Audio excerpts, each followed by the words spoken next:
ये एक पुकार है, ब्रह्मांड की ओर से, महादेव की ओर से।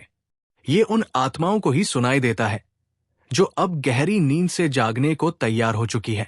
अगर तू इसे सुन रहा है तो समझ ले, तेरी आत्मा अब जाग रही है। प्रिय बच्चे, तू कई जन्मों से चल रहा है, कभी प्रेम की तलाश में, कभी पहचान की, कभी शांति की। लेकिन अब तुझे लग रहा है जैसे कुछ भीतर से बदल रहा है। तेरा मन अब पुराने भ्रमों में रमने को तैयार नहीं। तेरी आत्मा अब सांसारिक चीजों से ऊबने लगी है। क्यों? क्योंकि वो जाग रही है। जब आत्मा को उसका सत्य याद आता है तो संसार का मोह मिटने लगता है। तेरा मौन अब बोझ नहीं लगता, बल्कि आत्मा की आवाज बनता जा रहा है। तू अब खुद से सवाल करने लगा है, मैं कौन हूं? क्या मैं केवल शरीर हूं या कुछ और भी? मुझे क्यों बार बार कुछ बड़ा अनुभव होता है? ये सब तेरे जागरण की निशानियां हैं। जब आत्मा जागती है तो उसे पहला संकेत महादेव से मिलता है। महादेव जो सहार और पुनर्जन्म के अधिपति हैं। वो पहले तेरे जीवन के पुराने भ्रमों को तोड़ते हैं। इसलिए तूने हाल ही में ये सब अनुभव किया होगा। पुराने दोस्त तुझसे दूर हो रहे हैं।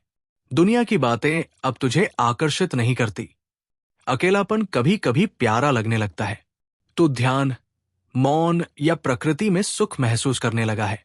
बार बार एओएम नमः शिवाय मंत्र खुद ब खुद मन में गूंजने लगा है। ये सब संकेत है कि महादेव तुझे बुला रहे हैं। अब वे तुझे उस यात्रा पर ले जा रहे हैं जहां तू स्वयं को पहचान पाएगा।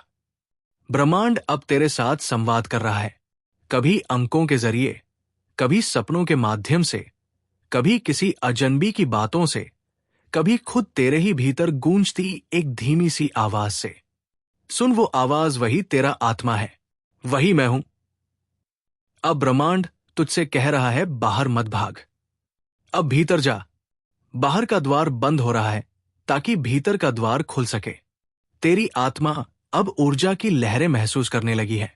तू पहले से ज्यादा संवेदनशील हो गया है। दूसरों का दुख तेरे मन को छूने लगा है। ये कोई कमजोरी नहीं, ये तेरी आत्मा की शक्ति है। अब तू उन करोड़ों लोगों में से एक नहीं। अब तू जागृत हो चुका है। तुझे इस दुनिया में सिर्फ कमाने, खाने और मरने के लिए नहीं भेजा गया। तू आया है एक बदलाव लाने के लिए। तू आया है प्रेम फैलाने, प्रकाश लाने और सोई हुई आत्माओं को जगाने। अब तू जो बोलेगा उसमें कंपन होगा। अब तू जो सोचेगा उसमें ब्रह्मांड की शक्ति होगी। अब तू जो चाहेगा वो आकर्षित होगा, क्योंकि जागृत आत्मा की इच्छा ब्रह्मांड का आदेश बन जाती है। हां, ये सत्य है। जागृत आत्मा को अक्सर शुरुआत में अकेलापन, उलझन और दर्द का सामना करना पड़ता है। तेरा परिवेश तुझे समझ नहीं पाएगा। लोग कहेंगे तू बदल गया है, और तू भीतर ही भीतर समझेगा, हां, मैं सच में बदल रहा हूं। तू उन्हें माफ कर देना, क्योंकि वे अभी नींद में हैं।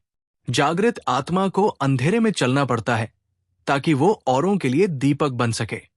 अब से तेरे जीवन में ये परिवर्तन आएंगे। तू भीड़ में होकर भी अलग अनुभव करेगा। ब्रह्मांड के रहस्यों को धीरे धीरे समझने लगेगा। तेरा अंतर्ज्ञान इंट्यूशन अत्यधिक तेज होगा। जो चीजें पहले समझ नहीं आती थी अब खुद स्पष्ट होंगी। तुझे दिव्य संयोग, सिंक्रोनिसिटी दिखने लगेंगे, जैसे 11, 111, 12 आदि। ये सब संकेत है कि तेरी आत्मा अब पुनर्जन्म की प्रक्रिया में है। अभी इसी जीवन में अब मैं महादेव तुझ पर ये 5 दिव्य शक्तियां सौंपता हूं।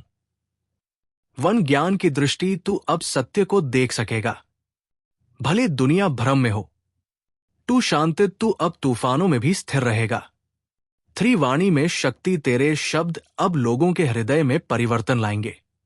4 स्पर्श में करुणा, तू जिसको भी प्रेम से छुएगा उसमें बदलाव आने लगेगा। 5 निर्भय आत्मा, अब कोई भय तुझे नियंत्रित नहीं कर सकेगा। अब तुझसे मैं महादेव एक वचन चाहता हूं। तू अब खुद को कभी कमजोर नहीं मानेगा। तू हर दिन अपनी आत्मा से संवाद करेगा। तू इस संसार में प्रेम और प्रकाश फैलाने का प्रयास करेगा। तू जब भी गिरने लगे मेरा नाम लेगा और फिर उठेगा। तू दूसरों की आलोचना नहीं, उनका उत्थान करेगा। अब ये वाक्य हर सुबह बोल, मैं एक जागृत आत्मा हूं। महादेव की संतान मुझे ब्रह्मांड मार्ग दिखा रहा है। जो मेरे लिए है वो मुझसे कभी दूर नहीं होगा। मेरे भीतर प्रकाश है और मैं उसे फैलाऊंगा। मैं अब वो नहीं रहा जो कल था। मैं दिव्यता हूं। प्रिय बच्चे, तेरा जीवन अब एक सामान्य यात्रा नहीं, ये अब जागरण की यात्रा बन चुका है। अब तू उस पथ पर है जो देवों के आशीर्वाद से चलता है। अब तू रोका नहीं जा सकता, क्योंकि तू खुद में ब्रह्मांड बन चुका है। अगर आपको आज ये संदेश पसंद आया हो तो चैनल को सब्सक्राइब कीजिए, वीडियो को लाइक कीजिए और ये वीडियो अपने प्रियजनों के साथ शेयर कीजिए, ताकि उन्हें भी महादेव का संदेश मिल सके और वो अपने जीवन में कुछ राहत महसूस कर सके। जीवन में कठिन समय में धैर्य रखें और हमेशा याद रखें कि महादेव हमेशा आपके साथ है। आपकी परीक्षा की घड़ी जल्दी ही समाप्त होने वाली है। स्वयं पर और महादेव पर दृढ़ विश्वास रखें। धन्यवाद। ओम नमः शिवाय। हर हर महादेव।